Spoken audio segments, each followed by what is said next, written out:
Hoy estamos acá para conversar acerca de un tema que deberíamos haberlo conversado el año anterior, estamos en el 2003. Se trata de el movimiento que nosotros conocimos en el año 2011 que irrumpió en el mundo social y que es el movimiento estudiantil. Conversábamos con el periodista y director de RTV, Antú, y veíamos que es una puerta que se abrió para todo el movimiento social, ¿verdad? Claro, yo creo que el movimiento social del 2011 es una situación bien compleja, bien importante, que abre, como tú dices, el movimiento social a otras expectativas. A mí me pareció que se instaló por fin el movimiento social como una cuestión de fuerza, como un movimiento con fuerza, que puede de alguna u otra forma tener demanda y empoderar a la gente y por fin ser escuchados, porque antes había protestas, había todo esto, pero lamentablemente no se podía escuchar a las personas. Correcto, en el año 2011 se toma una especie de relevo de posta de lo que fue el movimiento de los pingüinos, Claro, que había sido años anteriores. claro. Y así como el movimiento de los pingüinos lo encabezaron los estudiantes, los 2006. niños prácticamente, claro, el 2006 eran 2006, los niños, claro. niños de la enseñanza media, digamos. En esta vez, esos niños que crecieron encabezan el movimiento estudiantil desde la universidad, de la educación superior. También hay un dato bien importante que es como la primera generación o segunda o tercera generación de estudiantes que ya son post dictadura, o sea que no nacieron en dictadura. Claro. Yo creo que hay un dato bien interesante en función de que son jóvenes que no crecieron con la dictadura y que seguramente no tienen miedo a lo que fue la dictadura. Yo creo que eso también es verdad. El asunto es que el país que conocíamos hasta el 2011 no existe. Que los medios de comunicación nos traten de hacer creer que todo sigue igual, no es cierto. Cambió el país. Y cambió porque al abrir las puertas del movimiento estudiantil a estas manifestaciones del pueblo, abre las puertas también a otras manifestaciones, como por ejemplo la ciudadanía que se expresa en los distintos lugares del país. El más significativo de todo fue Puerto Aysén, Claro, el movimiento claro. por Puerto Aysén. Así como la irrupción de los jóvenes nos entrega líderes como Camila Vallejo, Giorgio Jackson, Camilo Ballestero, el más importante de los líderes del movimiento poblacional o de ciudadanos es Iván Fuentes. Iván Fuentes, claro. El movimiento de Hidroaicén fue algo bien importante. Yo creo que todo partió, no sé si tú recuerdas, con Hidroaicén, más que Aysén, con Hidroaicén. Con Hidroaicén, Patagonia sin represa. Patagonia sin represa. Ahí me parece que es un punto de inflexión entre lo que había antes y lo que hay posteriormente, porque mucha gente podría pensar que la movilización de Hidroaicén podía ser algo muy regional, que afectaba solamente a la gente de la región de Aysén, pero no fue así. Fue una movilización bien importante que sin duda llamó también a gente que no estaba fuera de la región y que movilizó a grupos ecologistas a lo largo de todo Chile. Hay que recordar que hubo marchas en Valparaíso, hay que recordar que hubo marchas en Santiago, en Concepción, es decir, en todo Chile. Fue un movimiento nacional. Y eso a mí me parece que dio paso a que de alguna u otra forma después pudiera existir una movilización más general, en este caso enfocar la educación, que fue lo que definitivamente reventó, digamos, el movimiento estudiantil más el movimiento social expresado en todos los rincones del país hizo que el pueblo pusiera en el tapete las reivindicaciones, las necesidades y los temas que el pueblo quería poner. Eso partió, no sé si te acuerdas del Punta Arenazo, donde hace pero más de una década. Y el actual alcalde, Vladimiro Mimiza, en Punta Arenas es producto de eso, de un movimiento de ciudadanos. Lo vemos repetido en Arica, en Calama, el movimiento por Calama.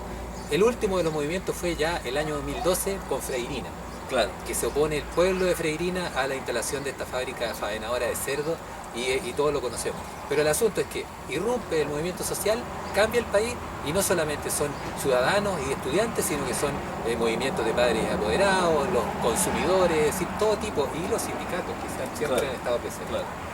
Eso es el gran corolario de lo que conocemos como movimiento social que cambió a Chile.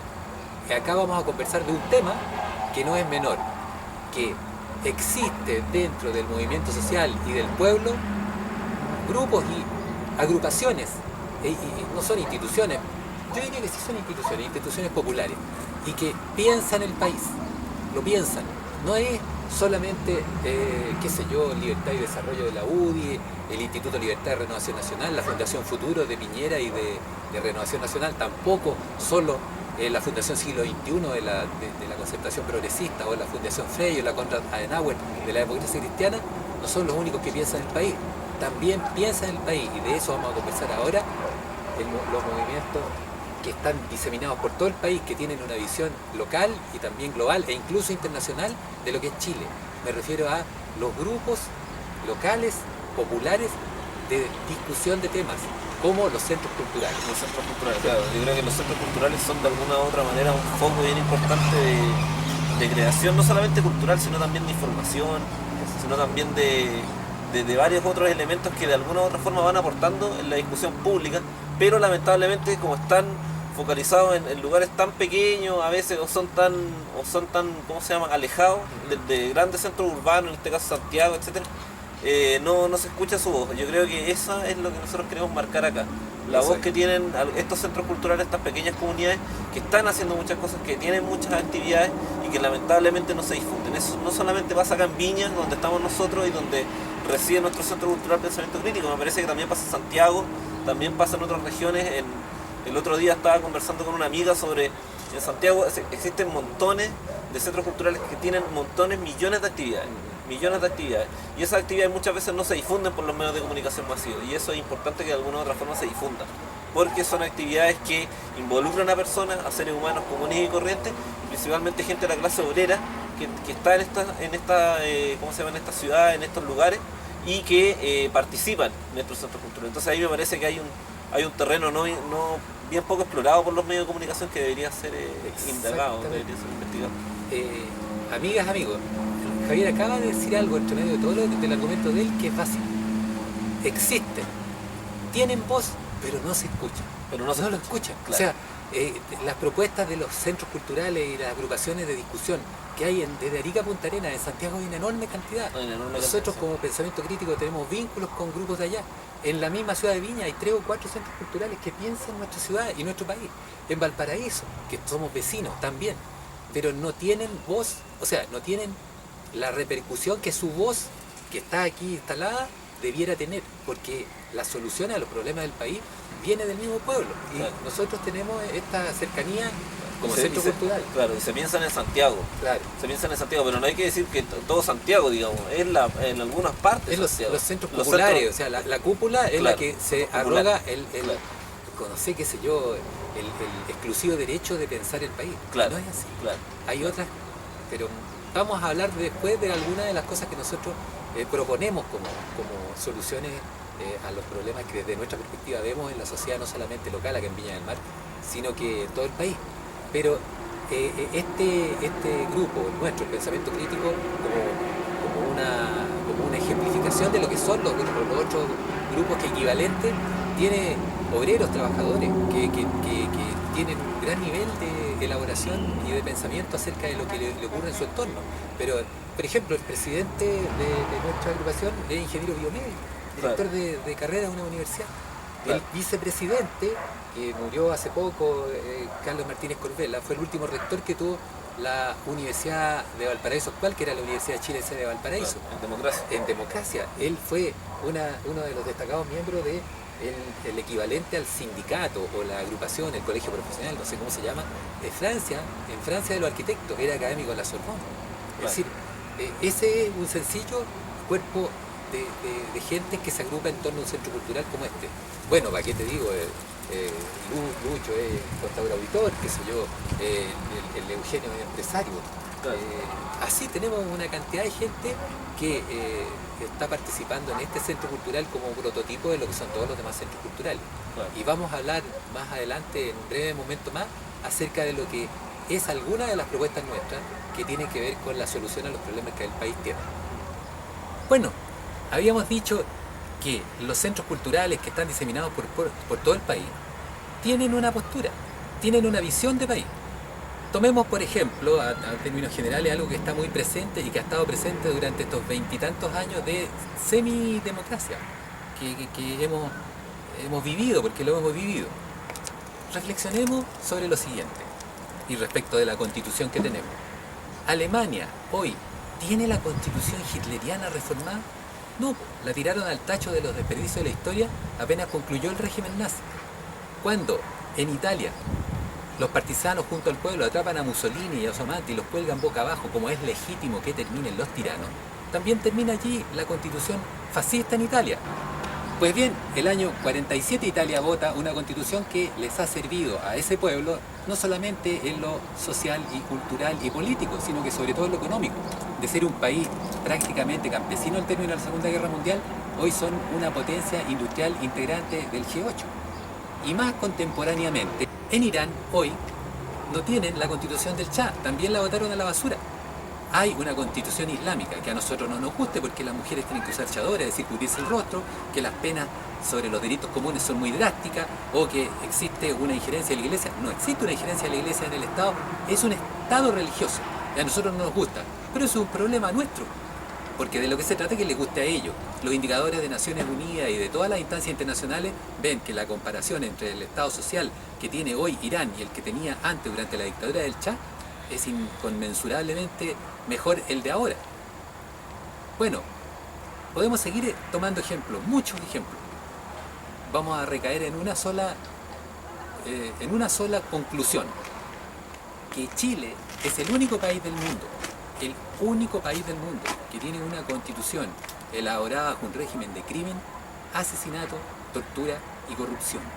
Por lo tanto, es imperioso tener otra constitución, y para eso es que tenemos que exigir, en términos de lo que es la ciudadanía en general, que hagamos entre todo este esfuerzo. Ahora, a mí me gustaría tener una constitución que se elabore como se hace en los países realmente democráticos, que la haga el pueblo, que la hagan los sindicatos, que la haga la junta de vecinos, que haya centros de discusión constitucional en el pueblo, en las barriadas, donde hay una metodología para esto. Se va a demorar más de un año el pueblo en hacer una constitución. No solamente participan allí, qué sé yo, los habitantes de las poblaciones, también en los sindicatos. En los sindicatos hay lugares y espacios para discutir una constitución para el país. También se discute qué sé yo, en los colegios profesionales, en el colegio de profesores, el colegio de arquitectos, el colegio médico, en todos lados. Pero además se discute en las Fuerzas Armadas. Los militares, desde las tropas hasta los oficiales, discuten la Constitución. Así son las constituciones elaboradas de manera democrática. También lo discuten en la iglesia, no en la iglesia católica solamente, sino en todas las confesiones religiosas. Y también en las pymes, pequeña y mediana industria. Y, sin duda, también en el gran empresariado, en la Cámara de Comercio, en la Sociedad de Fomento Fabril, en todos lados. Todo el país discute la Constitución. Y al final elaboramos una Constitución que nos interpreta a todos. Eso es lo que hay que hacer. ¿Cuándo la vamos a hacer? La vamos a hacer cuando el pueblo lo exija. Y la constitución que salga va a ser al gusto del pueblo. Pero la derecha, sobre todo la derecha económica, no comprende de que la oportunidad la tiene ahora. Si se hace una constitución ahora, la constitución que elaboraríamos entre todos y que tendríamos que aceptar todos saldría al gusto de ellos. ¿Por qué saldría al gusto de ellos? Porque se elaboraría entre cuatro paredes. Naturalmente, entre cuatro paredes no se trata de que el senador Saldívar junto con el senador Escalona se vayan y hagan entre los cuatro amigos, entre ellos hagan la constitución. No, significa de que las reglas de la constitución no serían las que nos gustan a nosotros. No la elaboraría el pueblo, la harían y la estructurarían los que tienen el poder, aparentando ser democrática. Pero la tendríamos que aceptar todos. Por ejemplo, si hay 100 redactores de la constitución, la Alianza por Chile, que es la UDI Renovación Nacional, presentarían 100 candidatos. La Concertación, 100 candidatos. Los comunistas y la izquierda cristiana y sus amigos, 100 candidatos. Marco Enrique Ominami y el PRO, 100 candidatos. El MAS, el senador Navarro, junto con los humanistas, 100 candidatos. Y los anarquistas, 100 candidatos. Los anarquistas, hay que repetir y decirlo y puntualizarlo, no hay que descalificarlos, son una opción válida. Yo no estoy de acuerdo con ellos, pero es válido y no se les tiene que calificar como terroristas o que son al margen de la ley. Tienen una postura y tienen 100 candidatos. Bueno, en resumen, esos 100 candidatos serían proporcionalmente en una elección libre y democrática los que elaborarían la Constitución. Que la única misión que tendrían es entregarle al país una Constitución luego de la discusión de unos 2 o 3 meses nomás. Y esa Constitución sería la que terminaría con la eterna transición que tiene Chile, que terminaría con todas las miradas que el mundo con desconfianza tiene sobre nuestro país, y tendríamos al final un país democrático.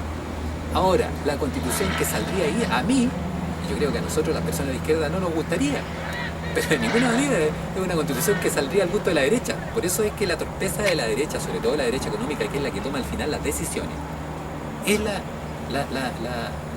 qué sé yo, no lo comprendo, o sea, es la oportunidad que tienen de hacerla ahora. porque saldría al gusto de ellos. La Alianza por Chile sacaría 35%, la Concertación 35%, los otros grupos de Marco Minami y los otros grupos afines completarían como el 90%, y el 10% serían algunos anarquistas y los comunistas, que serían los raros ahí. Pero la Constitución traería más del 90% al gusto de ellos. Una Constitución, por ejemplo, la Constitución de Italia dice que el trabajo es lo más importante. ¿Para qué hablar de la Constitución de Cuba o la Constitución de la Unión Soviética, que decían que los medios de producción y la propiedad colectiva era el centro de la Constitución y el orden jurídico? Nunca diría eso una Constitución de este tipo. Diría que la propiedad privada es lo más importante y acápites para suavizarlo. Entonces, lo que se puede pensar es que es inexplicable que no se quiera hacer ahora una Constitución, porque ganarían ellos. Mientras más pase el tiempo, mientras más pasen los días, los meses, los años, vamos a tener al final una Constitución en Chile de verdad que democratizará al fin al país al gusto nuestro. Esa es la oportunidad que se pierde la derecha al no hacer una Constitución ahora. Eso es una de las reflexiones de pensamiento crítico.